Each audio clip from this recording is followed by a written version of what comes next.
Order. Jenny Riddle-Carpenter to move the motion. I beg to move that this House has considered SEND education support. It's a pleasure to serve under your chairmanship, Mr Twigg, and I'm grateful to having secured this important debate, and I welcome the opportunity to discuss SEND support, especially how it is failing and how it can be improved. I'm pleased too that so many members are present here today to contribute to this important debate. For those MPs new to this House, like me, I have no doubt that so many will have been blown away by the scale of the SEND crisis in their constituency. Parents are quite literally crying out for help, and we must listen to them, and we must act.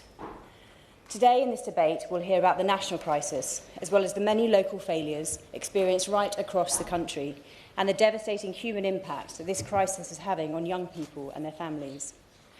But whilst I have the Minister's attention, and before I get into the detail, I want to set out two important points. Firstly, tackling our nation's SEND crisis must be a national priority. Much like rebuilding our NHS or tackling the housing crisis, we must also be determined to rebuild our SEND support as a nation and build a system that works for our children. And sitting alongside this, we must plan for the sustainable funding of the SEND system.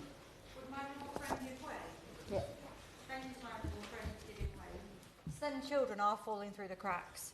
I've been told by a school in my constituency of Stafford, Eccleshall and the Villages that they're experiencing a crisis of self-funding their own EHCP assessments and that they are, as a result, facing an incredible deficit in funding. Would she agree with me that it's crucial for the Department of Health and for the Department of Education to work together to deliver EHCP assessments to ensure that our schools don't end up in an unsustainable financial position? I thank my honourable friend for her contribution, and yes, I agree, and I'll move on to talk about those points later in my speech. Secondly, I'd like to highlight the severe challenges for SEND facing rural areas, like my constituency of Suffolk Coastal. Indeed, I'm keen that she visits my rural constituency to see up close and first-hand how rural education and indeed the rural SEND crisis is so different to that of our urban neighbours. But let's start today's debate by setting out the scale of the SEND crisis. As the recent National Audit Office's report on SEND highlights, the crisis is severe and it's growing. There has been a 140% increase in children with EHCPs, or an equivalent statement of SEND needs, from 2015 to 2024. And the total number of children and young people with SEND today is estimated to be 1.9 million. But despite this growth in demand, the NAO has raised real concerns that there has been no consistent improvement in outcomes for children and young people with SEND since 2019.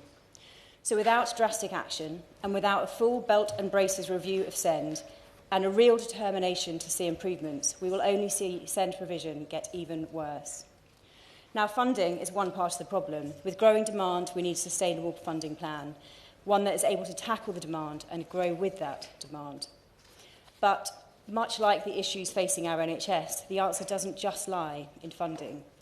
We need a belt and braces review, a review that seeks to get to the heart of the challenges and builds provision around current and future needs.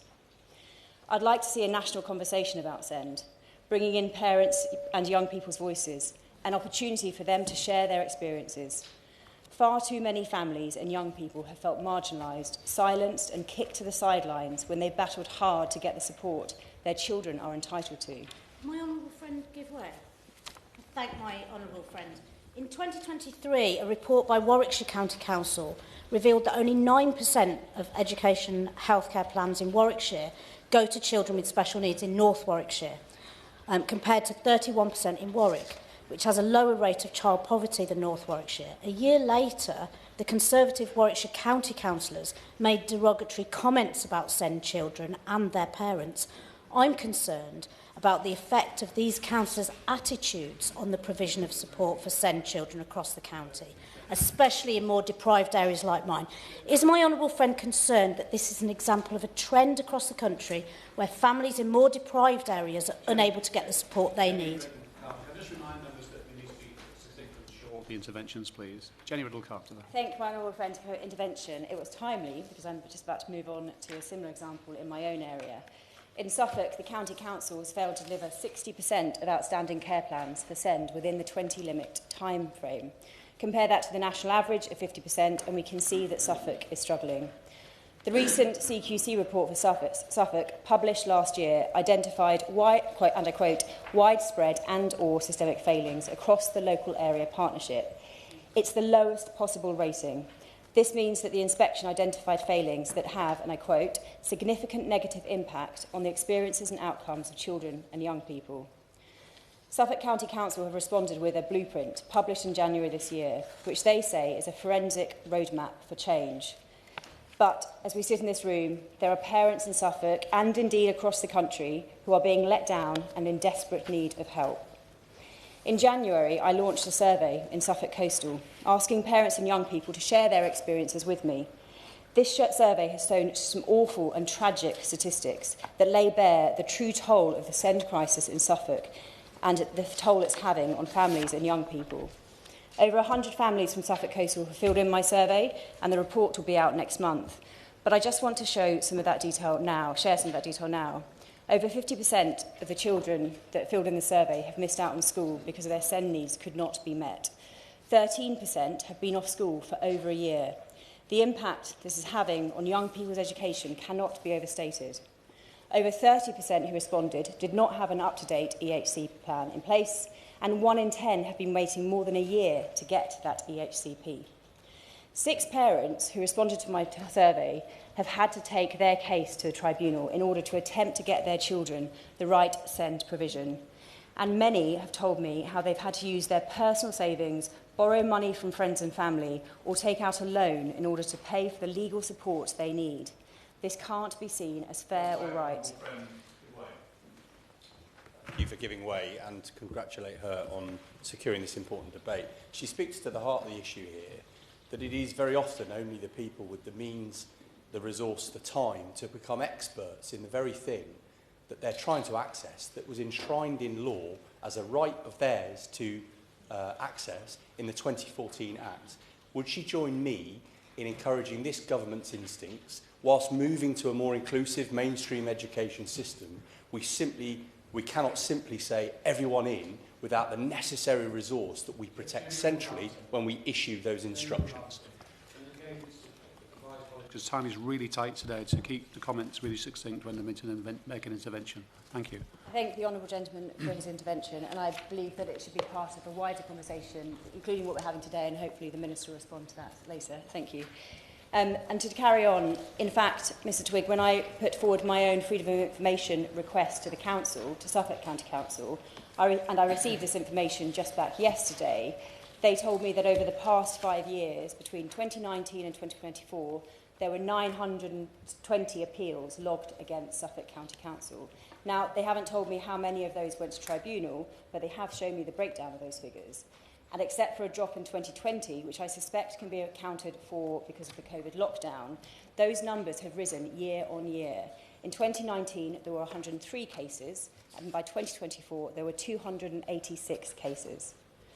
But the most staggering fact that my survey revealed to me is the cost that this crisis is having on families. More than 1 in 2 families told me that the SEND crisis is affecting their family's mental health. They are struggling as they battle to provide the children with the support they are entitled to.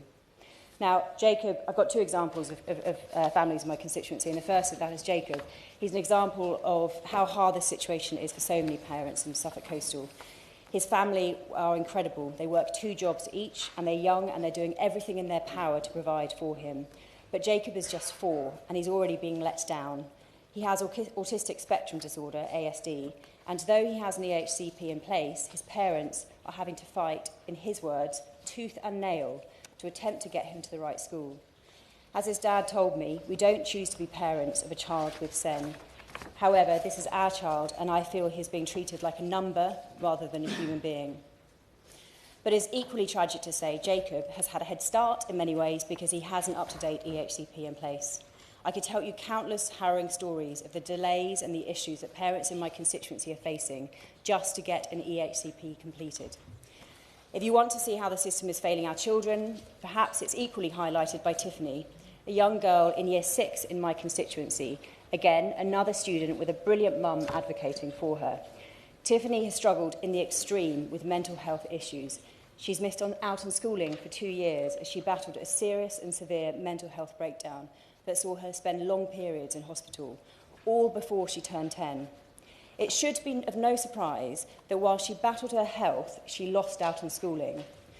But despite having an up-to-date EHCP, she's been told she can't stay in the special school that she's been accepted to because she's too far behind academically. She is now somewhat absurdly expected to enter mainstream education in Year 7, despite all the challenges she's faced. As Tiffany's mum's told me, why should anyone with mental health issues be denied the support they require to access an education? Now, I could give you so many more heartbreaking examples, but I know others here today will want to do so, and I'd like to leave space for them. Before I end, I want to highlight one more important point, which I raised briefly early on, and that is about the complexities of SEND in rural areas, like my constituency of Suffolk Coastal. Rural areas are made up of small villages and tiny market towns. These schools often teach in mixed age groups, where a single teacher works across more than one year group. In fact, I have one school where year 6, 5, 4 and 3 are taught together. The transition from a tiny primary to a very large secondary school can be incredibly challenging for a child with SEND, or indeed any child. This can, and it does, produce a spike of SEND cases in Year 7. Our future SEND provision should therefore take real consideration to the challenges in rural areas and seek to help schools and children transition from primary to secondary school. There are some great examples in my constituency of secondary schools working with their feeder village schools from Year 5 and 6 to try and bridge that transition and to directly target children with SEND during that process. Getting away. For those people who don't know, she is my neighbour in Suffolk, and I think she's doing a fantastic job highlighting many of the complexities that we face. For every one of Jacob and Tiffany, I see them in my inbox too. But she's done a fantastic job talking about the problems, and she's beginning to talk about the solutions. Can I ask her what she thinks about universal early intervention programmes? They've been demonstrated to reduce cost in the long term, reduce cost at the acute end of the system. Will she join with me in pushing for universal access to those early help and language programmes in schools in Suffolk? I thank the honourable gentleman for his contribution, and Jacob is a good example. A small boy, age just 4, the early interventions need to be happening right on early years from the very start. So I thank him for that contribution. Before I bring my comments to a close, I've talked about the great examples of secondary schools working with the primary schools, and this is a model that I think should be looked at nationally, and I'd appreciate, once again, a call for the Minister to visit Suffolk Coastal and see this in greater detail. Thank you, Mr Twigg. Can I just, if you just sit down a minute. There's obviously, as you can see, an awful lot of people, members that want to speak. So I'm going to have to impose a time limit. But I'm going to call first Ian Duncan Smith, and then when you bob, if you could just bob for a few seconds more, you would normally, so you can make sure we've got everybody's name and we put you on the list. So, but the question is that this House has considered to send education support. Ian Duncan Smith. Twigg, it's very good to see you in the chair, and I will obey your strictures to try and keep this brief, because I really want to focus on a very narrow aspect of special education needs, and I congratulate the Honourable Lady for having secured this particular debate. We can see that many of us here have issues around about the supply of that. But I want to really focus in on something which originated in my constituency in a special educational need school called Whitefields, where it's to do with the calming rooms. And I've been to see the Education Secretary about this, because I discovered as a result of this, thanks to a BBC programme on it, that there is no regulation as to the nature and what happens in calming rooms in special educational needs schools that, for the most part, are very good. But when it comes to the calming rooms, there is a very big variety of capability and, for that matter, of quality. These children were being locked away in calming rooms. Now that is, I would have thought, illegal, but not when it comes to special educational schools. And what happens in them makes them worse in the reasons of their behaviour, because of course if they suffer in one way or another, that suffering gets worse. and particularly when they suffer from autism, then this behaviour captured on video becomes abusive. Now, the problem is that there's been a survey of this, and some, I think, over 500 schools also then said that they used this kind of lock-in for children with severe autism, etc. And frankly, what I've seen on the videos in various types, some of them are in cages, some of them are put literally in what you would consider to be padded cells, with no visits for long periods of time. And I simply want to put this point to the Minister when she gets up.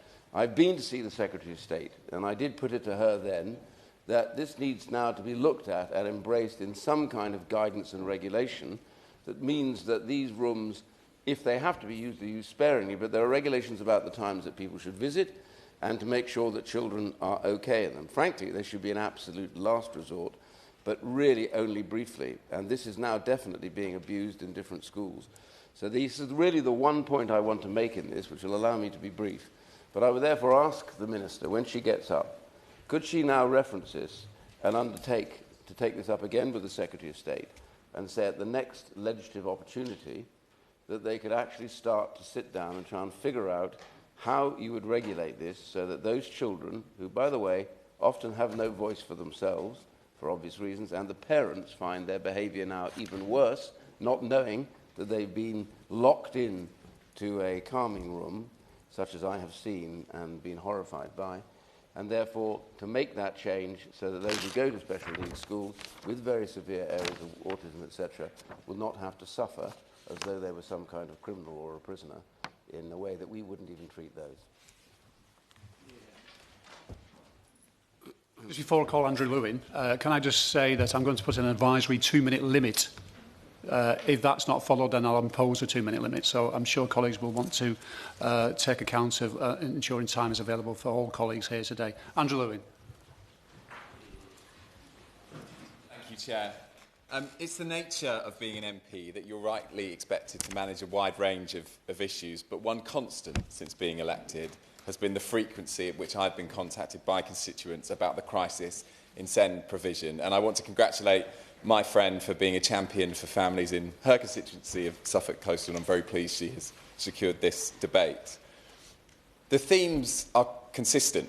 Extremely long turnaround times for obtaining an EHCP plan, compounded by even longer waiting times to secure a place at a desired school, and exasperated parents who are leaving employment to care for children who have not been found a place in the system. And most importantly of all, far too many children who are suffering because the right support isn't being made available to them. I've been told by constituents of a case where a family was allocated 7 different officers by Hertfordshire County Council in the time it took to finalise a place for an EHCP plan.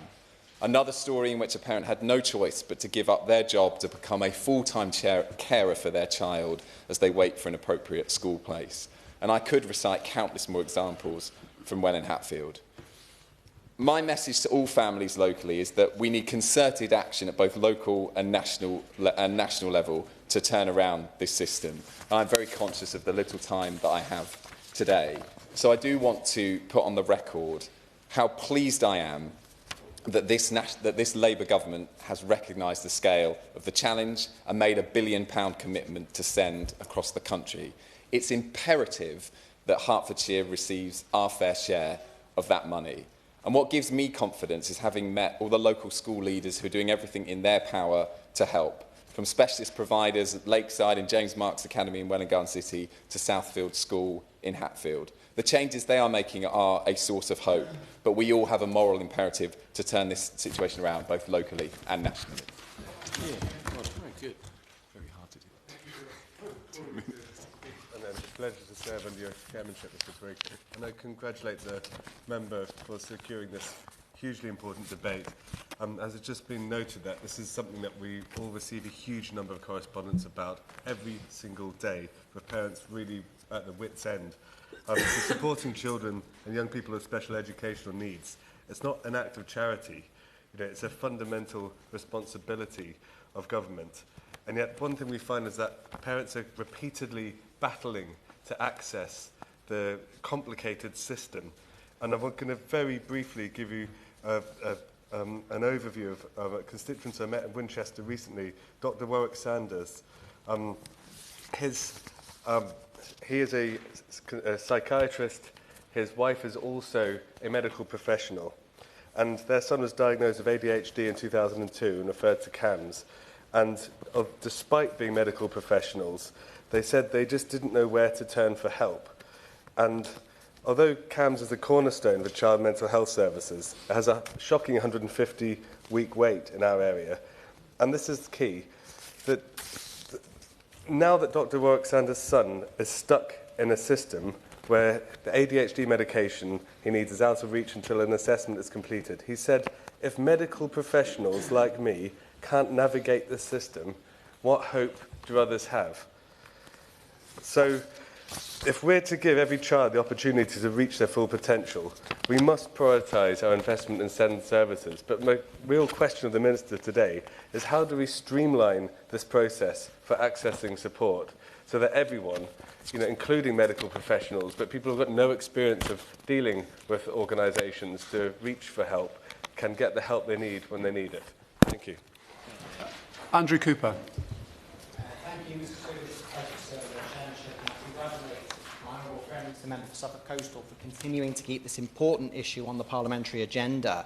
For many of us, this is a defining issue that motivated us to stand for election and to try and bring about meaningful change on behalf of SEND families who are living with this constant fight for recognition for the challenges they face, for diagnosis, for mental health support and for the right educational setting.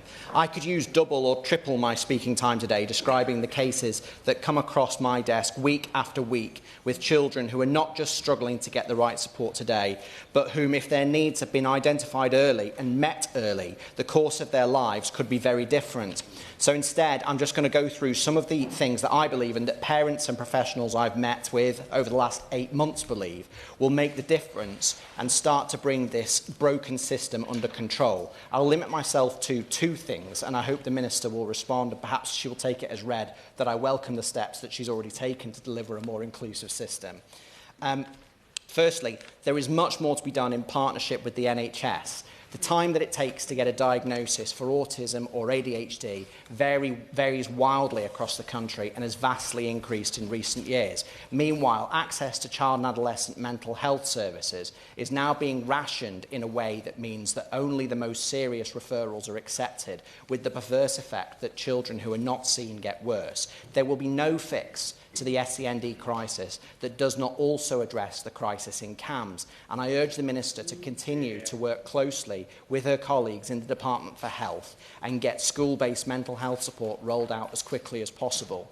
Secondly, although the fix to the SEND crisis is not all about money, this does not mean that money does not need to be spent, and in particular on capital. The reality is that although we need more inclusivity, we also need co-located provision in mainstream schools. We need more alternative provision, and in my constituency in particular, we have a big shortage in specialist SEMH places that is affecting life chances today, the cost of which will be borne by other parts of the state in future. Thank you. Jim Shannon. First of all, can I congratulate the Honourable Lady for Suffolk Coastal for so passionately describing the issues for her constituents, but indeed it's replicated for all of us. Very quickly, Mr Chairman, give some stats from Northern Ireland as part of this debate to add to the support that I give to the Honourable Lady and others. Some 11,000 children in special education, an increase of 70% in the last 10 years, and 8% of those are special educational needs. I don't know just how many meetings I've attended, Mr Chairman, in relation to those parents who are worried about their children, and it becomes an incredibly important issue. It's a mammoth take here for the Education Minister here, and it's good to see her in her place, and I wish her well, as is a mammoth take for those back home as well. I honestly believe that every child is a precious gift from God, born with a unique personality and a purpose to fulfil. Each are valued, important and matter. So that's why I support the Honourable Lady in coming forward. I just want to put on record, if I can, Mr Chairman, the commitment by the Education Department that I have it represent. They say every child and young person is happy, learning and succeeding. This aspiration is no different for our children who face additional challenges to accessing learning. Reform is urgent and essential to deliver this vision, ensure inclusion and improve outcomes for learners who require additional support. The SEND reform agenda is an ambitious framework for change and takes a whole system approach to tackling the issues underpinning current challenges in the system. What do we need, Mr Chairman? We need two things. We need early diagnosis for those who have educational issues, and the second thing we need is plenty of staff members who can take on the issues and be able to respond quickly. So my request to the Minister is, and I know the Minister does it without me probably asking her, but would the Minister discuss with our Education Minister back home to see how best we can do and deliver for all of those in this great United Kingdom of Great Britain and Northern Ireland. A 5-minute speech in 2 minutes. Well, thank you for keeping to the 2 minutes, more or less. So if we continue that trend, I'll call Joe Morris.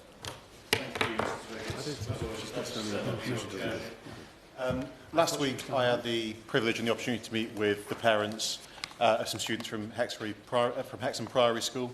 The school supports children with severe learning disabilities in the constituency in the county of Northumberland. And one thing that comes to mind when speaking to those parents, as one of them put it to me, was that you are constantly in a fight for your child. They're constantly fighting, not just their education, but for their ability to access swimming pools, leisure centres, other provisions that we all took for granted or take for granted when we're speaking to other children out in our constituency, but who simply can't have them. I thank my honourable friend for giving way, and just wanted to emphasise on that point, the parents and carers that I speak to in Hyndburn and Haslingden are bruised and burnt out, as you were saying, about that constant fight and that adversarial nature of the system. But I keep also hearing concerns from the parents and teachers in the system about actually some fear around the reforms that are coming because they feel that it might happen separately to them. So would my honourable friend agree that it's really important that the government works with parents, teachers and carers as they develop these reforms, and there's a real two-way conversation as we bring forward what's needed? So she will know, as I think we all do, the strength of feeling from SEND parents, from staff, from teachers, who I think have been burnt out over 14 years of failure on SEND. And I've certainly got my frustrations with Northumberland County Council's, I think, wrong-headed, misguided and deluded approach to the SEND crisis in my county.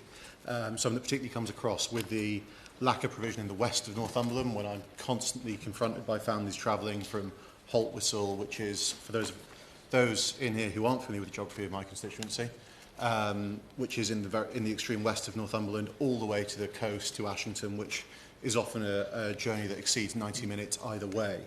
Accessing that provision is incredibly hard, is incredibly draining. I just want to put on record my thanks to those parents and the staff at the Priory School who provide that supportive and caring environment, to local charities like MENCAP, and to individuals who constantly reach out to my office. I know that there were 11 places, of which 72 applied. It is a crisis. We must work to address it, and I will conclude. Messenger. Thank you. It's a pleasure to serve on your chairmanship. Can I congratulate the honourable member from Suffolk Coastal for this really important debate. Education is and always will be one of my top priorities, and I'm lucky enough to have visited many of my schools in South West Hertfordshire to see the excellent work that the teachers are doing to ensure every one of the children in my constituency has a good and excellent education. But the statutory framework around parent choice should be working for schools, not against them. 17% of children in my constituency have special educational needs, and I regularly receive correspondence and surgery requests parents and constituents going through the process of trying to get an educational health and care plan for their child, or who are dealing with the implementation of one. I am glad that Hertfordshire County Council has made progress in this area and is continuing to do so. It is important that progress continues to be made on this. As someone that is dyslexic, I understand firsthand the frustrations posed by special educational needs and learning disabilities, and how important it is that those with SEND have the required support they need to succeed within school. In conversations with schools in my area and with officers at Hertfordshire County Council, it is clear that the framework around parents' choice needs to change. Currently, schools are gaining reputations for being good at educating children with special needs. This is something that all schools should strive for, but it has led to a higher concentration of children with EHCPs in some schools and very low numbers in others, placing a financial burden and additional pressure on these schools that provide such valuable support for children who need it. This should not be the case, as all schools should be able to support children with special educational needs instead of leaving this to a select few. Every parent wants the best education for their children, and would allow all schools to best continue to provide a top quality education for all. And I urge the Minister to consider changes to this statutory framework. Thank you. Thank you, Mr. Twigg. It is a pleasure to serve under your chairmanship, and can I thank my honourable friend, the member for Suffolk Coastal, for bringing this very important debate. Early in my career, I had the privilege of working for the disability charity Scope, where I successfully campaigned for increased funding for the school's Access Initiative to improve access to mainstream education. And ever since then, I have been a strong believer, wherever possible, that children with specialist needs should have them met in mainstream schools that support them, and everything should be done to facilitate that. And whilst I still believe in mainstream inclusion, I recognise that the demand is great and the complexity of need has increased and has changed. Yes. On the point about access, thank you, Mr. Chair. Well, the honourable member agreed with me that it's really important that the children actually are able to get to school in the first place. I'm very aware that private providers of SEND transport have reported that the increase in national insurance contributions will greatly impact their ability to actually get the children to school, because they're going to have to run at a loss and they might have to relinquish some of these contracts. And this will put local authorities at risk of not meeting their statutory duties to ensure that children with SEN can actually access that transport. Thank you very much. I'm sure that's a point that the Minister will address in her concluding remarks, but I wanted to focus on just the need and the ability to get into a specialist school in the first instance. Take the James Rennie School in my constituency of Carlisle. Outstanding rated, it does incredible work for children aged 3 to 19, but not everyone who needs a school like James Rennie is able to access one. And the school has seen a huge increase in demand in recent years from families whose children have specialist needs.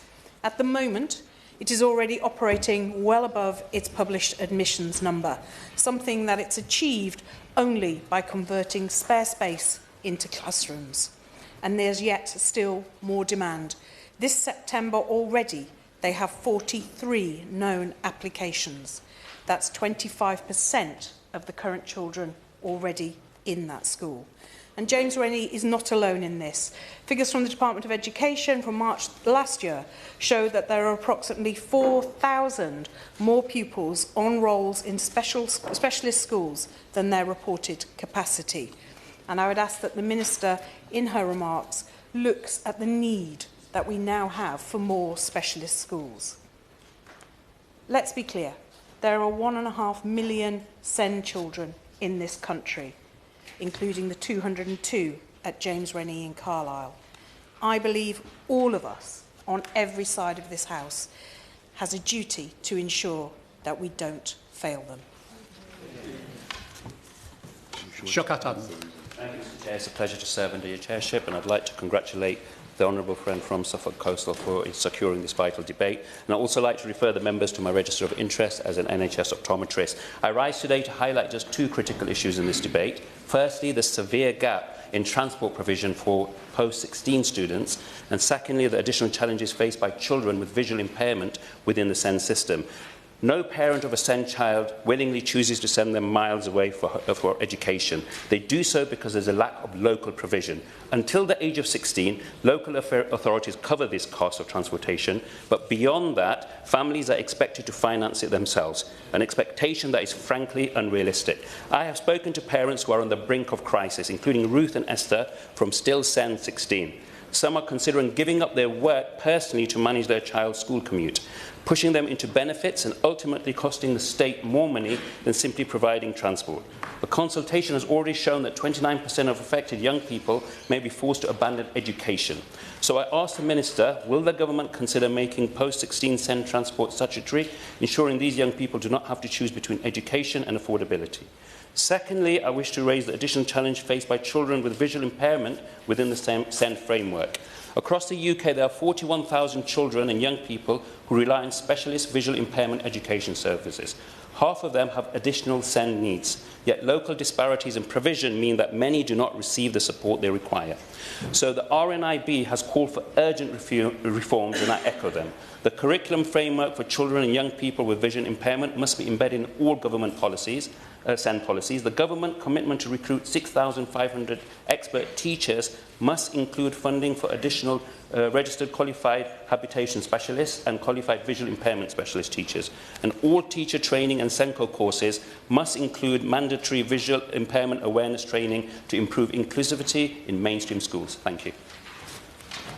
Lawrence Turner. Thank you very much, Mr Twigg, and I'd like to congratulate my honourable friend and member for Suffolk Coastal on securing today's debate. I draw the House's attention to my declarations in the register in respect to support from support staff unions. I also wish to make a non-financial declaration of interest, which is that my partner is a member of the department's expert advisory panel on SEND. However, the views I have to express are my own.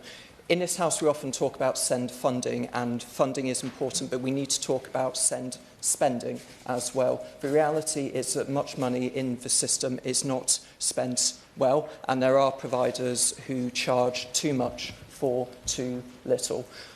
In other aspects of education, we look at overcharging in respect of children's homes and other parts of the sector. The pirates of the high needs exist in SEND as well. I see it in my own constituency. I see it in the cases that parents and families bring to the SEND surgeries that I have run. And I hope that when legislation is brought forward in this area, that we will see those problems addressed.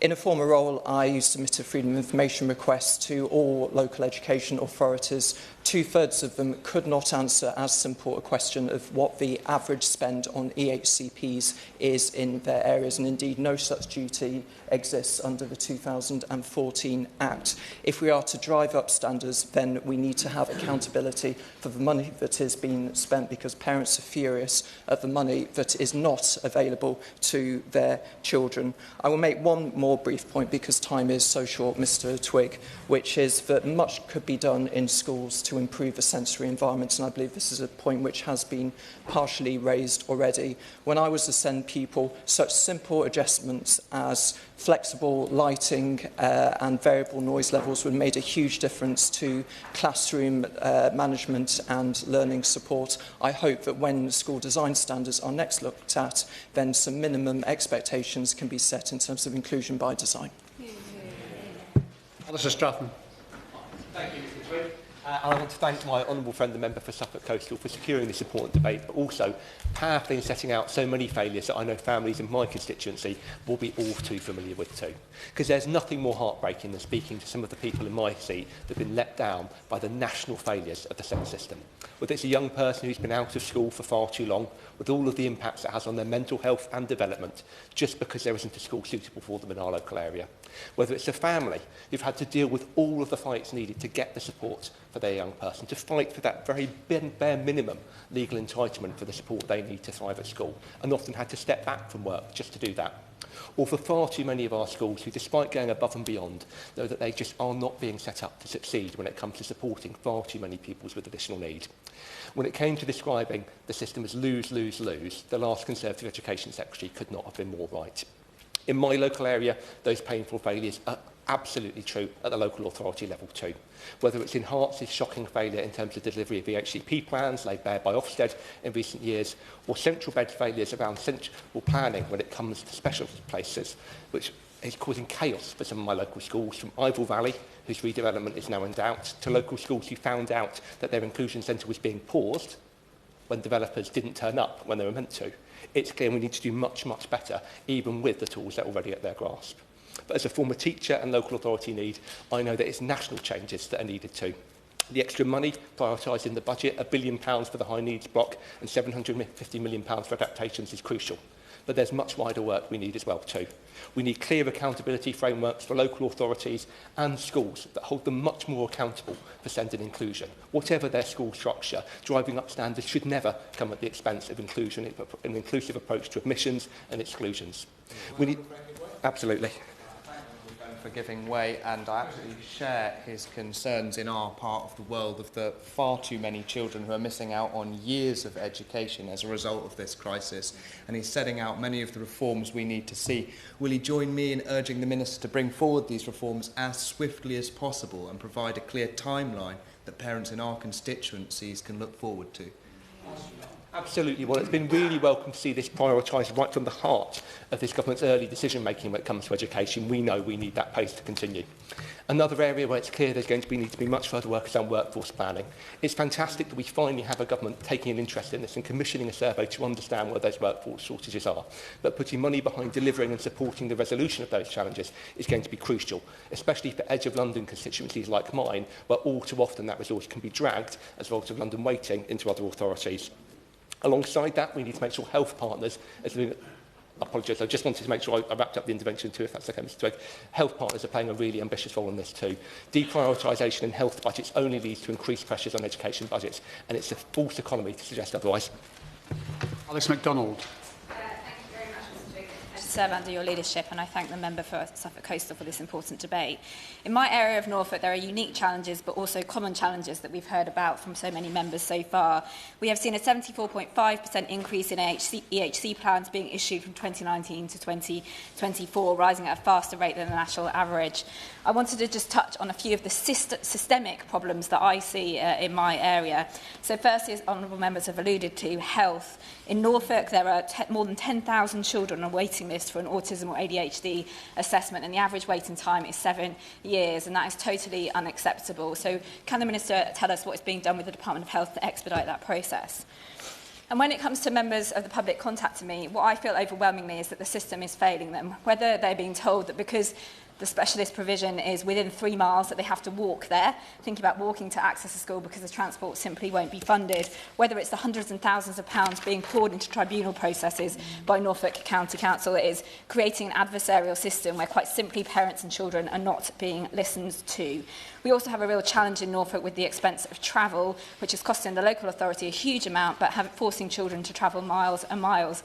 We have an empty school sitting in Norwich North that could be turned into a special school, and I've been campaigning for that with local councillors for I think almost 4 years now, but bureaucracy seems to be getting in the way, and I don't understand why the simple transfer of a lease is impeding the provision of an extra specialist school for our children. So we really need to look at how we can expedite using facilities that could be repurposed. And I'm also hearing from constituents that when they're told that there is no place for their child, like Joanne, one of my constituents, in an SRB, she's not been told the reasons why. She's been told there is no right to appeal. So she's being left without understanding why her child cannot have that place that she so desperately needs. So I agree that we need clear guidelines for families. And we also need a co-production model so that it's not just about parents talking to a system, but they are being included in the system right from the very start through delivery for our young people. I welcome the steps so far that this government has taken. I know we will take so much more, and speed is ultimately of the essence. Thank you. Sonia Kumar. It's a pleasure to serve under your chairmanship. I'm grateful for the honourable friend and member of Suffolk Coastal for securing this important debate. This issue resonates deeply with families in Dudley and across the nation. We all know that too many families are navigating the SEND system is too difficult, assessments are taking too long, support is inconsistent, and local authorities are under huge pressures to meet the increasing demand. Schools are struggling with managing children with no diagnosis and also supporting those with a diagnosis. In 2024, the autumn budget announced a £1 billion specifically allocated SEND funding. This investment is vital to tackling challenges that are faced by our parents and schools every day. Dudley is no exception to these issues that a number of my colleagues have raised. The number of children with education, health and care plans have risen significantly, reflecting the growing need for specialist support. At the same time, we must confront the fact that too many families and schools still feel that they have to fight for a system just to get the right support for their children. My constituent, Catherine Beeman, had set up her own SEND support group in Sedgley as there's no wraparound service, and this simply isn't right. The reality is that while funding is increasing and reforms are underway, families want to see and feel that our children will get the support they deserve, and I request the government to go faster and more efficiently through the system. And I believe that an early diagnosis is key for our children to get the best start of life. But support is not just required through the initial stages, but it's through the whole lifetime of an individual. So I request the Minister to develop a cross-departmental strategy on SEND for the future of our children. Thank you, Mr Twigg. It's a pleasure to serve under your chairship today. And I'd like to thank the member for Suffolk Coastal for securing this important debate. I've been contacted time and time again by parents in Gloucester who are desperate for support for their children, who've been failed by the system and whose children have been left to suffer as a result. The message from parents is clear. They want more support, a reduction in the waiting times for the HCPs, and a system where every plan is processed quickly, fairly and effectively. Now, it's clear the last government failed to invest, it failed to plan, and it failed an entire generation of our children and their parents. They created a postcode lottery where parents are forced to battle the system rather than being supported by it. And that is one of the biggest challenges facing parents in my area. A system that denies their child's needs and puts a presumption on saying no rather than how we can best support their children. And the repercussions are staggering. In the past decade, decision times on EHCPs increased by 140%, with 2 in 5 taking more than 6 months to process. And in Gloucester, only 35% of EHCP decisions were issued within the 20-week target. This is a disgrace. And yet again, it is up to this Labour government to fix the Tories' mess. Now, I understand there are no quick fixes. There is no magic wand that can undo 14 years of neglect. But I welcome the government's £1 billion uplift in SEND funding and the £740 million of funding to create new specialist places in mainstream schools, as well as the commitment to train 400 new educational psychologists and retain these professionals. I would appreciate if the Minister could outline the steps the government is taking to improve the EHCP process so that families feel supported through that in her closing remarks. These measures will ensure that we do not repeat the failures of the last government. We will be the voice of change, breaking down the barriers to give SEND children better support. These children face so many hurdles in their lives, and it is time we ensured that they have a brighter future and that they are supported. Thank you. Thank you, Shanker. Thank you, Mr Twigg, and thank you also to my honourable friend, the member for Suffolk Coastal, for securing this incredibly important debate. When we came into government, we knew we were going to inherit a mess after years and years of chaos under the Conservatives. Unfortunately, though, special education needs provision has been a particularly shocking example of the real consequences for families, for individuals lost in a system being mismanaged, neglected and starved of funding. Put simply, SEND provision was at crisis point. I want to pay tribute to the incredible teachers and teaching assistants who worked so hard to support every child in every school, in every classroom. Whenever I visit schools in Derby, I see how dedicated they are in helping children despite their limited resources. But those same teachers feel guilty because whilst they focus their attention on the children with special education needs, they're unable to support the rest of their classes who, with a little bit more help, could go on to achieve so much more. Every child deserves the tools they need to succeed, but children cannot succeed when they are deprived of the basic support they need in their classrooms. In my own Derby South constituency, one of the challenges we face is the availability of appropriate SEND school placements. So I welcome the steps that the local council are taking to address this shortage. They are creating 70 more SEND places at the Kingsmead School in Alveston, part of a broader plan to create more than 200 additional specialist places for the city's schools over the next 2 years. But there is only so much that the local authorities are able to do. Funding and support and reform from central government is absolutely crucial. And I am pleased that we have an Education Secretary who is committed to make sorting out SEND one of her top priorities. It's the Conservative Party who broke our SEND system.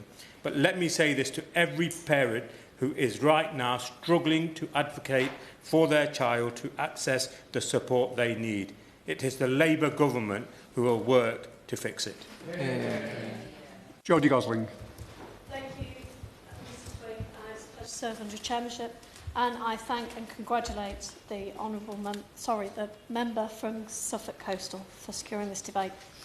I'd also like to draw attention to my register of interests and that of my partners. Given the time limits, I would like to focus on one case in my constituency out of so many. And this is not a new issue. This is a decade-long issue that we've been fighting for one child. This particular child tried to submit an assessment at 3 years of age, which was unsuccessful, and then only following Ofsted intervention into Warwickshire County Council did she finally get a diagnosis for autism 6 years later. No other directives were made for other special needs, so she is still waiting, as she's now in secondary school. 8 years on, she's still waiting diagnosis and support for ADHD and other complex needs. Her mum constantly has to fight and is engaged proactively with every intervention, such as early help, that she's been offered. And on the last inquiry mum made to find out how long they would have to wait, she was told that the waiting list is still measured in years, not in months or weeks. There is every chance that this child will leave education after being first displaying diagnosable traits at 3, may leave her educational career without fully understanding her needs. The impact on the family has been profound and the mental health of this child has been traumatic. Her mother found a notebook detailing her suicide plans when she was in year 6, and after sleepless nights worrying, she finally got a mental health assessment weeks later and was told that they didn't present a risk as she had not identified the tree or the rope she would use to hang herself. This is disgusting and a complete failure. No family should have to go through this. I plea, gladly. Mr. Chairman, everybody brings a personal story to this, and the Honourable Lady has brought a very personal story, and it's obviously for all of us here, the Honourable Lady is a compassionate MP, understands the issues for her constituents, and has portrayed that very well. Assiduous, honest, and we thank her for that. Thank you, and thank you for the moment to compose myself. Children should not be seen as a tick list of diagnosis criteria.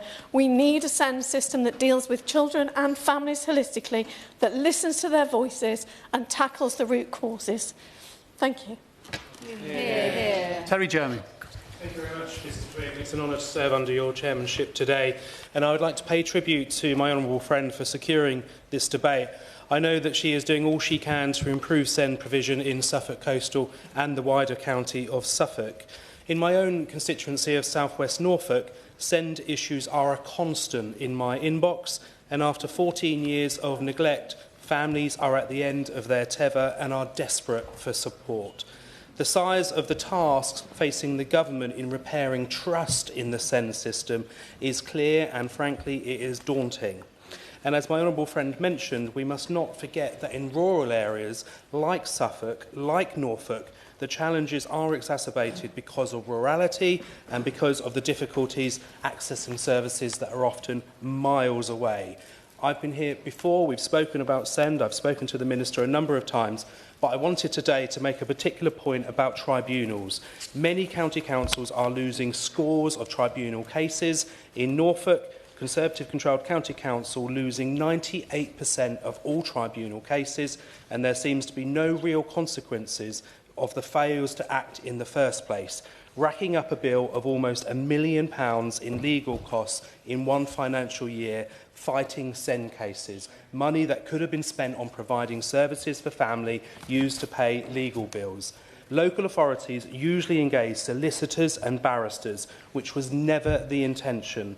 The way SEND tribunals are set up was supposed to be so that neither side needed legal representation. I urge the Minister to talk about and speak to the concerns around tribunals specifically. I recognise that solving the crisis in SEND will not happen overnight, but I am encouraged by the Government's actions so far and the additional money. Thank you. Jim Dixon. Thank you, Mr. Twigg. It's a pleasure to serve under your chairship, and I pay tribute to the member for Suffolk Coastal on securing this important debate and also for her excellent speech. As colleagues across the House have said, the system for young people with special educational needs in England isn't working for schools, it isn't working for councils, and most importantly, the young people who so desperately need support. This is yet another area where the previous government, as the commentator Sam Friedman, who worked at the Department for Education, has put it, chose to go slow in coming up with solutions so as to avoid difficult or expensive decisions before the election. And it's been left to the new Labour government to fix it, and I welcome the steps taken so far, with £1 billion infused into the SEND budget in October and £740 million announced to create thousands of specialist places, including in mainstream schools. In my constituency of Dartford, Kent County Council have been unable to respond properly to the families seeking the help their children need. I hear regularly of EHCP annual reviews taking many times longer than the 12 weeks that they should, including one case for an annual review yet to be processed more than a year after it took place. Instances of caseworkers leaving the service and families not being told, leaving parents asking for assistance but not being heard, complaints about EHCP decisions going months without an answer, and frustrating waits to correct errors, and multi-year waits for other forms of assessment. Too many of these vulnerable young people are missing crucial years of education when they are needed most. There are no quick fixes here, but the government has an opportunity, and we all have an opportunity, to bring much-needed reforms that will, over time, improve outcomes. So many families are depending on it. Let's work with the government to ensure it happens.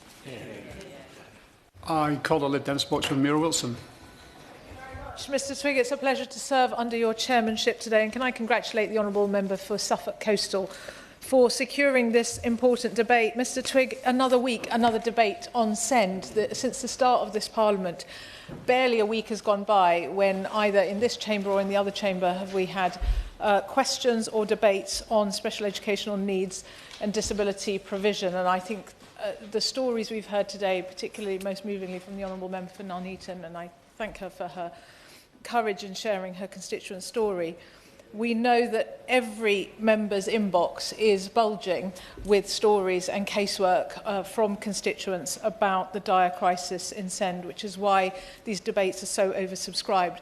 And we are getting report after report as well. In the last few months, we've had the National Audit Office, we've had Institute for Fiscal Studies, we've had the Public Accounts Committee, all of them coming out with the same damning verdict about a system that is broken, with money that is going in, but actually outcomes that are actually going down for children. And these are some of our most vulnerable children and young people for whom we as a society must do our best to meet their needs. And we know that families face a postcode lottery with delays that can last months or even years, with those vulnerable children missing out on the support they deserve and that they need.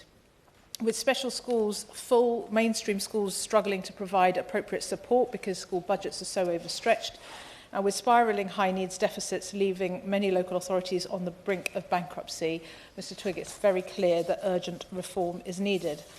And as we heard in this chamber just a few weeks ago, the process to get an education, health and care plan is often far too lengthy and far too adversarial, as a number of honourable members have commented on today.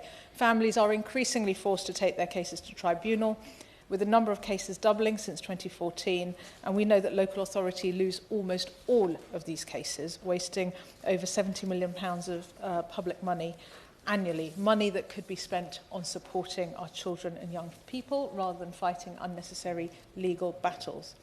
With a huge rise in demand for support and the previous Conservative government's failure to keep up with that demand, too often local authorities are struggling to meet their statutory responsibilities, forcing families to navigate a broken system to secure even the most basic support. And as the former Education Secretary Gillian Keegan herself described it, it's a lose-lose-lose system for all. Now, ministers have repeatedly and quite rightly stressed the need for mainstream schools to be more inclusive in order to meet the rising need for special needs support. I recently visited Stanley School in my Twickenham constituency, which, like 2 other nearby primary schools, has a specialist resource provision. And children with complex needs are able to spend time with dedicated teaching assistants supporting their needs, but they have the opportunity to play, socialise and participate where appropriate in lessons and activities with other children in the school who are not part of the SRP.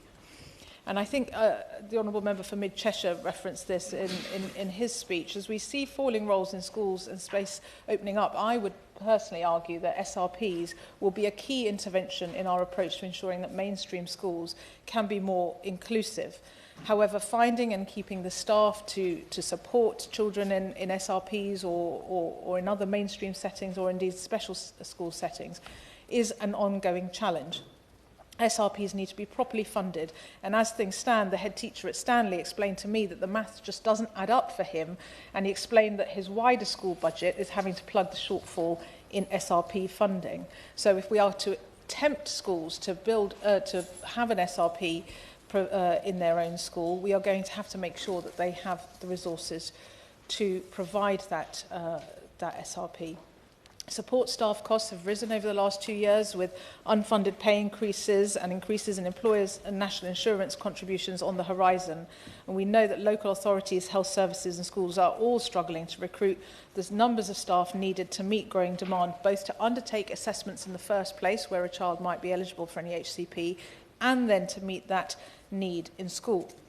A national survey of head teachers found that only 1% of senior school leaders believed they had enough funding to meet the needs of pupils with SEND, and a report by London councils on SEND inclusion in schools found that stakeholders from across the sector said that they would be able to be more inclusive if they had more funding. And that's why Liberal Democrats are calling for increased funding for local authorities to reduce the financial burden on schools. We know that the £6,000 per pupil notional SEND budget that each school is meant to allocate before applying for an EHCP is frankly a fiction in today's school finances, given the pressures on budgets up and down the country.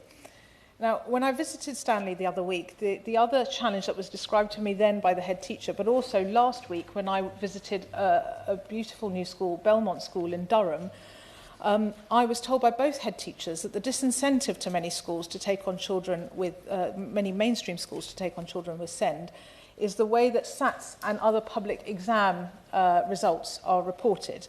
That there are certain young people who attend those mainstream settings who just frankly are not in a position to sit their SATs or their GCSEs, yet those their results, which will essentially be nil, are reported in the school's performance measures that are available publicly. And in a competitive schooling environment where parents vote with their feet for those schools that typically have the highest grades, sadly, this results in a disincentive for too many schools to actively avoid send children onto roll. But I would say that there are other schools who are absolutely doing the right thing and including those children. But I wonder, as the Minister is considering how to make mainstream more inclusive, what consideration she and other ministers have given to this issue.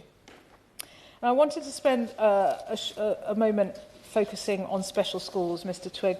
For children where a mainstream setting is not right for them, special schools should, and in many cases do, provide the necessary educational support. Yet we know that in May 2023, 2/3 of special schools were at or over capacity, and the impact of this is children with complex needs inappropriately accommodated in mainstream where their needs cannot be met, sometimes having a detrimental impact on other pupils and indeed staff.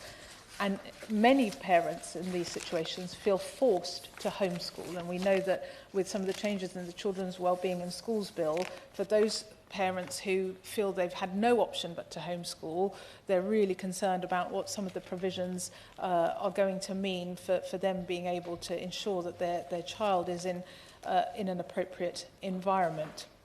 And the lack of specialist provision is being played out in the eye-watering SEND transport costs that local authorities are having to fund to send children out of area. And then add to that the costs of private special schools that are being funded by the taxpayer, and I will return to that in a moment. But I wanted to take this moment to welcome the provision in the Children's Wellbeing and Schools Bill that will allow local authorities to open new special schools, because for too long local authorities who've identified a need and who want to bid for funding and open special schools where there is a need have been turned down. A number of applications were turned down by the previous government in the previous parliament where local authorities wanted to open those special schools. So I welcome that change in the bill. But returning back to private special schools, many private SEND schools do provide an excellent education and are run as not-for-profit charities. However, the Minister is aware from me having raised this issue before, not least during committee stage of the Children's Wellbeing Bill, that increasingly we are seeing private equity firms and other profiteering companies entering the special school market, as they see it, at an extortionate cost. Councils are spending £1.3 billion on independent and non-maintained special schools, which is more than double what they spent just a few years prior to that. And we know that the cost of an independent special school place is, on average, double the cost of a state school special place. We know that some of these private equity companies that are running these schools are making a profit of 20% plus. And we know that typically it's the private equity-owned providers that have had the highest level of profitability in this sector, not other private sector providers. So I do feel that our most vulnerable children and our local authorities are being held to ransom by some of these companies that are not behaving in the best interests of our children. I'm very happy to give way. Lib Dem spokesman here giving way. Is she suggesting that we ban private equity companies from being involved in the sector then? No, as a Liberal, and I've said this many a time, that I believe in a mixed economy in many of our public services. What I do think, and I was just about to make the point, that actually the Children's Wellbeing and Schools Bill has some important measures to stop profiteering in children's social care. And as I explained at committee stage of the bill, when I proposed an amendment to extend the profit cap to special schools, it's the same private equity companies that are making a ridiculous amount of profit in the children's social care space that are also, it's the same companies that are running private special schools. Some of them aren't making huge profits, but some of them, as I say, I think a 20% plus profit margin in a taxpayer-funded system, I don't think is acceptable. And that's why I and my Liberal Democrat colleagues proposed an amendment in the Children's Wellbeing and Schools Bill to extend the profit cap to special schools, but I was disappointed that Labour members and ministers voted against it. And so I'm urging the Minister once again today. We know we're in a cash-constrained environment. We hear every day from ministers, not least the Chancellor, how little money there is. This is an area where savings can be found that we can invest back in our most vulnerable children. And my final proposal for ministers, which again this minister has heard me talk about before, is that for our most complex children, we really do need a national body, I think, for SEND to fund and ensure those with exceptionally high needs who face a postcode lottery of provision across the country and pose a particular risk to some local authorities where those needs arise. And this body could also have oversight of standards and budgets across the country. Mr Twigg, I know that SEND is high on the Minister's agenda.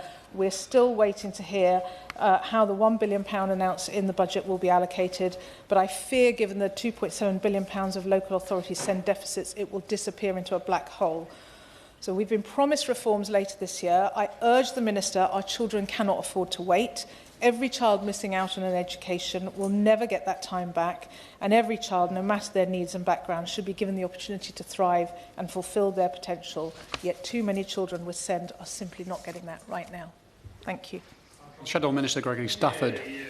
Thank you very much, Mr Twigg, and it's a pleasure to serve under your chairmanship today, and I want to congratulate the Honourable Member for Suffolk Coastal for securing such an important debate. As people have mentioned, SEND seems to be something we discuss pretty much on a weekly basis in this House, and rightly so.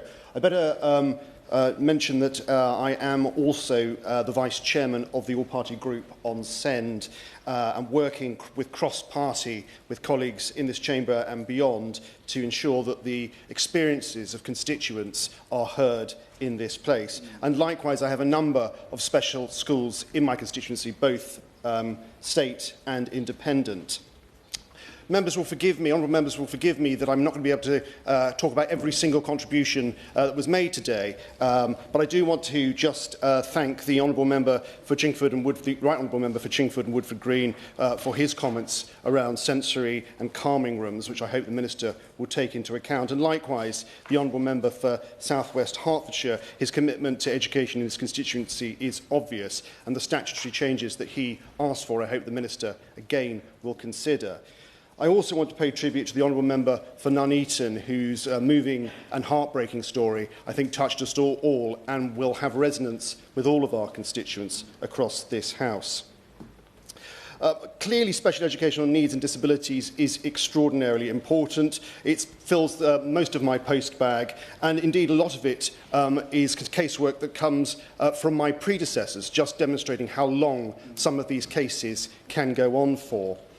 Now, the Conservative government's reforms in the Children and Families Act in 2014, I think, marked a significant shift in raising awareness, changing the narrative and addressing educational shortfalls in the system, which, under a previous administration, had failed to adequately make legislative changes for SEND children. The Act created EHCPs, a vital tool for allowing parents to receive the support that they need for their children in the education system. But only a minority of SEND pupils actually have an EHCP. According to data from the Department for Education for the year 23-24, 1.6 million school pupils in England had SEND conditions. Of these, 1.2 million received SEND support without an EHCP, i.e. 400,000 had an EHCP. So my first question to the Minister is, what happens to the other 75% of SEND pupils in her plans? Currently, nearly 17% of independent school pupils are receiving SEND support, but only 6% of those have a formal EHCP. And I want to quote the Prime Minister, who shared the government's supposed plan for SEND pupils who do not have or are in the process of acquiring an EHCP. In June, the Prime Minister told LBC listeners that where there isn't a plan, an EHCP, then that exemption doesn't apply.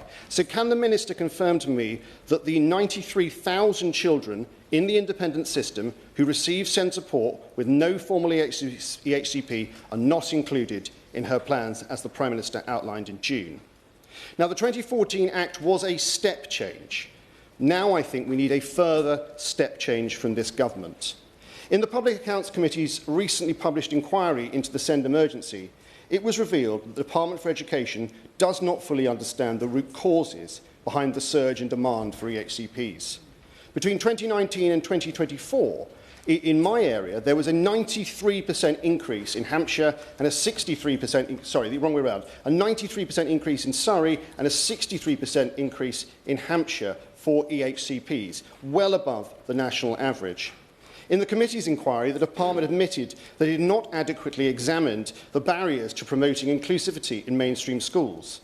This is particularly concerning for the 3 SEND schools in my constituency, the Ridgeway, Hollywater, which is currently expanding due to Hampshire County Council's funding, and the Abbey School, who are now under extreme pressure from the exodus of children once educated in the independent sector who are now entering the mainstream system. I'm also worried by the lack of provision and support given to independent special educational schools, affecting 3 schools in my constituency, Morehouse, Undershaw and Pathways.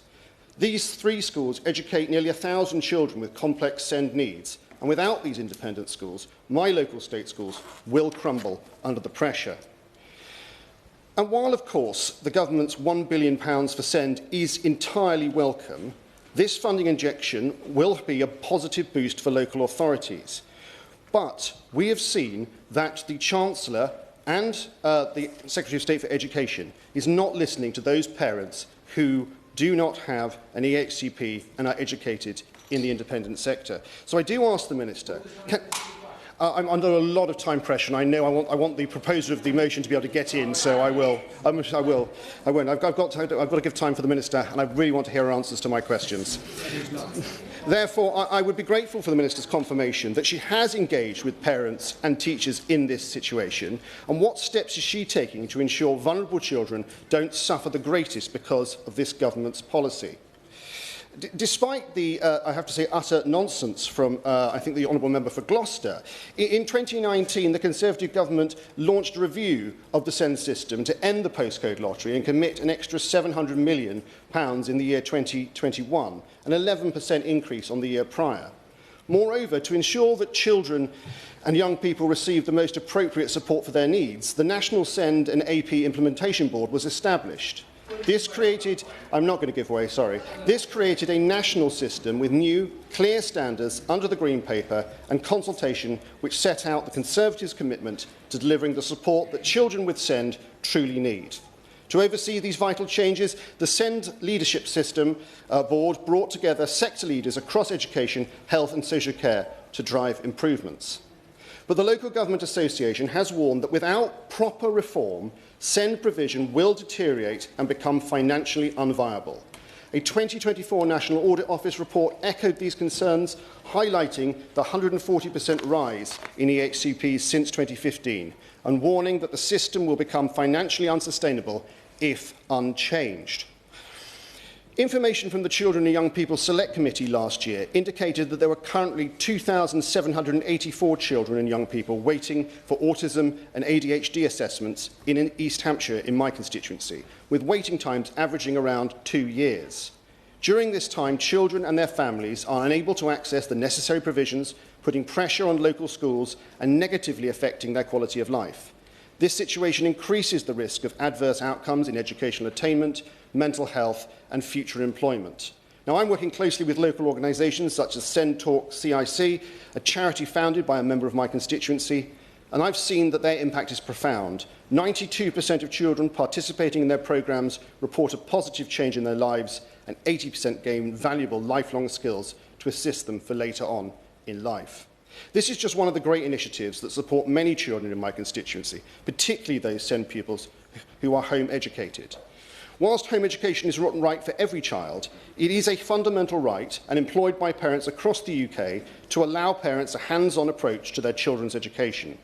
I've spoken to Kate from Nurtured NeuroKids and others who have expressed their considerable concerns about the impacts that this government's rushed Children's Wellbeing and Schools Bill will have on SEND children currently educated from home. They are very upset by the lack of positive acknowledgement by the Education Secretary for the important work that they are doing to take that strain from the mainstream system and the lack of consultation or consideration for Conservative amendments which would have protected their work.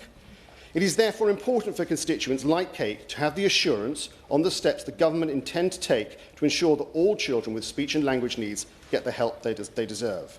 It's clearly a wise and welcome decision that the government is going to continue the Nuffield Early Language Intervention Programme, which provides crucial support to children with speech and language needs. We must acknowledge that, however, there remains significant disparity in access to funding and support, regardless of the region or individual specialist needs of the child. Every child who struggles with speech and language must have access to support, regardless of where they live. Finally, Mr Twigg, there have been, despite, I think, a relatively collegiate debate, there have been a number of members, I pick out the member for Derby South, the member for Gloucester, who have sought to blame and point the finger at the Conservative record, and indeed point out that Conservative Council's record on this. But I would point out to those honourable members that of the three councils that have the highest appeal rates for EHCPs, 2 are Liberal Democrat and 1 is Labour. So I gently say to honourable members opposite that this is a nationwide problem, and rather than point scoring, it would be better that honourable members work together so that these unfair decisions and the impacts that they have on their families are actually resolved quickly. Now, the honourable member for Dartford was particularly uncharitable in his comments. I would point out to him that in the spring budget statement, the last government committed to 15 special schools, which this government is not continuing.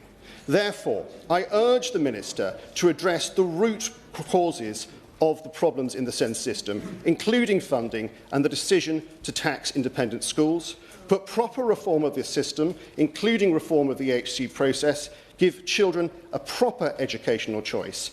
If they don't do this, we risk what the Public Accounts Committee called a lost generation of children. So if they say to the Minister if she could possibly leave a minute or so at the end so the honourable member for Suffolk Coastal can wind up. Minister. Thank you, Mr Twigg, and I congratulate the Honourable Member for Suffolk Coastal for securing this incredibly important debate, and also for the way in which she set out her constituents' case. It's clear that, like so many others who are here in the chamber today, that she has a keen interest in the support and the services being made available to children and young people with SEND in her constituency. And I also thank all of the good wishes from honourable members from across the House, and including the honourable member for Strangford, on the work that is needed to put right the terrible situation currently faced by far too many children within the system, and the recognition that we do need to improve it, that it's a vital part of the government's opportunity mission. We really want to break that link between background and opportunity, and that means giving every child, including children with special educational needs and disabilities, the very best start in life. And I can, give way. On that point, giving children the best of starts at the very earliest of stages, could I ask what her thoughts are on properly integrating family hubs into education, health and local authorities to ensure that there is seamless support for children with SEND? The Honourable Lady raises a really important point, which is why this government is really committed to expanding the work of the family hubs, to making sure that every community has that hub of support that can create that earliest intervention. And many members have mentioned today the importance of early intervention, and we absolutely agree that that is vital. But I will come on in more detail to that, because she tempts me down a whole different path to the one I was going down, because I wanted to reassure the Honourable Member for Suffolk Coastal that addressing the challenges in the SEND system is a priority for me, for the Department for Education, and indeed the government, because we recognise that this is a whole government effort. Department for Health, Department for Local Communities and Local Government, Department for Transport. Many members have raised challenges around school transport, and it really is a priority that we fix this system and get the best outcomes for every child. And I would also like to reassure the Honourable Member for Suffolk Coastal that I would be delighted to visit her constituency, and I really hope that that can be arranged. I'm very grateful to my honourable friend for taking away. I just wanted to ask her, given that we have 1 in 3 SEND children in Oldham, more than 1 in 3, in fact, are diagnosed with autism or a neurodivergent condition. It's above the national average. We know that, that there are implications for work and educational attainment. If there's been an assessment on that, on the increase that we've seen in children with autism or neurodivergent conditions, and what conclusions they may come to. The Honourable Lady raises an important point, and indeed the additional recognition of special educational needs and disabilities has not only highlighted the extent of the challenge that we face in making sure that we have the best offer for all children, including those with special educational needs and disabilities, but also that we give every child the best education, regardless of their special educational needs and disabilities. And I think our ability to identify aids us in ensuring that we have that infrastructure and that support in place to make sure every child has the best start in life. And I will come on in more detail, because I know a number of members have raised various aspects in relation to how we do that, because I think we have reached that point where we recognise there is a challenge here. Although, actually, I would caveat that with the contribution from the Conservative front bench in this debate, which I did find surprising in the context of this debate, where we recognise there is a shared challenge here.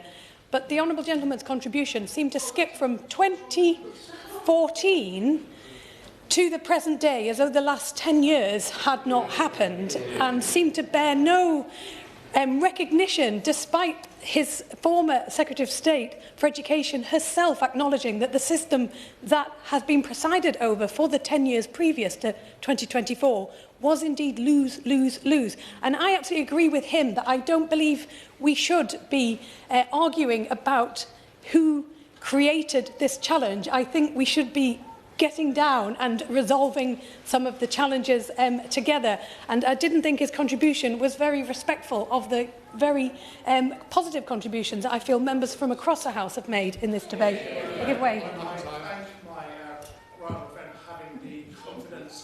Courage of accepting interventions, and like some members of this House, will she agree with me that the Shadow Minister's comments show just how out of touch the Conservative Party are with parents in my constituency who, quite frankly, have been in my surgeries in tears because of the system that they left behind? I do appreciate what the honourable gentleman says, and I am happy to take interventions. However, I do have an awful lot of issues to cover that I know members have raised. So I do hope that in the time we have left, I have the opportunity to do so, because I agree, and I know you all agree, that every child deserves the opportunity to achieve, to thrive and to succeed. And where possible, as highlighted by a number of honourable members today, including the honourable member for Carlisle, that should be within a mainstream setting with their friends. However, we are aware that there are significant challenges currently in achieving that, and that's why we are prioritising early intervention, which I know a number of honourable members have raised, and inclusive provision within mainstream settings, because we know that providing that early intervention prevents unmet needs from escalating, and it supports children to achieve their goals and to really thrive alongside their peers. And we are really committed to working to deliver that for every child in every community. We're doing so by increasing high needs funding by £1 billion, which brings the total funding to £11.9 billion, and Suffolk County Council is allocated £124 million through the high needs funding block. That's an increase of £10.3 million, and that's a 9% increase per head for 2 to 18-year-olds. But we know that the high needs funding formula does need looked at. It has been largely unchanged because we needed to prioritise making sure that we create a fair funding system, that we do direct funding to where it is needed and where it can make the biggest impact. But that's also why we are allocating funding towards capital, ensuring that we have those places available where they are needed, and the £740 million of high need capitals can be used by local authorities, and we will announce the allocations in due course to deliver new places within mainstream settings and special schools and other specialist settings to improve the suitability and accessibility of current buildings, and also it will help to tackle that issue with transport, which we know many honourable members have raised today, because if we can have that mainstream availability of that specialist support within a local community, there won't be the need to travel such distances to get the transport that is needed. I'm really sorry, but I don't think I'll be able to respond to honourable members' queries and concerns if I do give way another time. On EHCP timeliness, I know that's been raised by a number of members, including the member for Hitchford, the member of Dartford, whose contribution I thought was excellent, and South West Hertfordshire. And we do obviously monitor the timeliness of EHCPs, but obviously there is a balance to be struck between issuing them within the timeframes required, which we obviously need to see, but also making sure that they do achieve the outcome that we want to see, which is a better opportunities for the children for which they are intended to serve. And that is something we'll continue to monitor and work with local authorities to improve. The member for Suffolk Coastal will also be aware of the key role that alternative provision settings provide, pupils' referral units supporting vulnerable children and young people with SEND. And we do want them to work together with mainstream settings to make sure that we have those targeted interventions and support to improve behaviour, to improve attendance, and to reduce those risks of exclusions, which I know the Honourable Member for Hitchin also raised. With regard to speech and language, clearly that is a huge, important opportunity to intervene at the earliest possible stage for children. We know that children need to find their voice, and we know that there are an increasing number of children who are starting school without that support previously in order to do that, which is why we have prioritised the Early Language and Support for Every Child programme. We're trialling new and better ways to ensure we can reach those communication needs in early years and in primary schools. I'm very conscious of time, and I wanted to let the Honourable Member for Chingford and Woodford Green know that I very much take on board the concerns he has raised, and the abuse that he has described is abhorrent and disturbing and is not within the current regulations or rules. And we are running a consultation on the use of reasonable force. We do urge contributions towards that. It's running until the 29th of April 2025, and contributions would be welcome.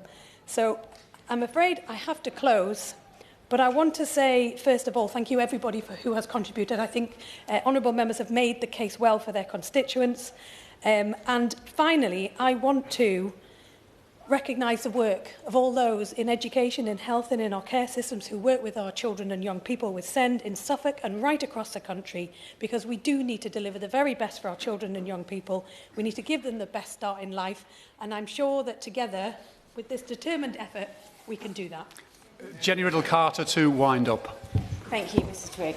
May I thank the Minister for her comments, and it's great to hear that it continues to be a national priority, and I think across all sides of the House we'll continue to work with the Government to ensure that each of our regions can deliver and help to deliver on that goal.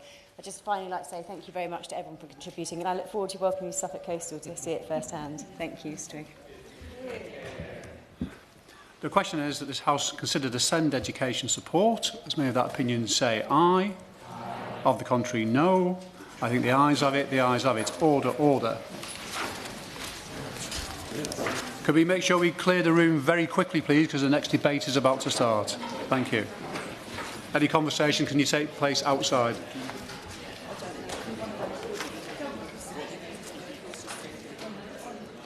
Can we clear the room quickly, please?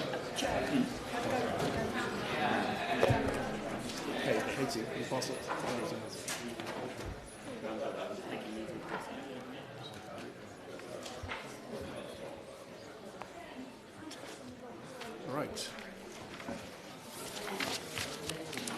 Could we leave the room straight away, please, if you're not part of this debate? Thank you.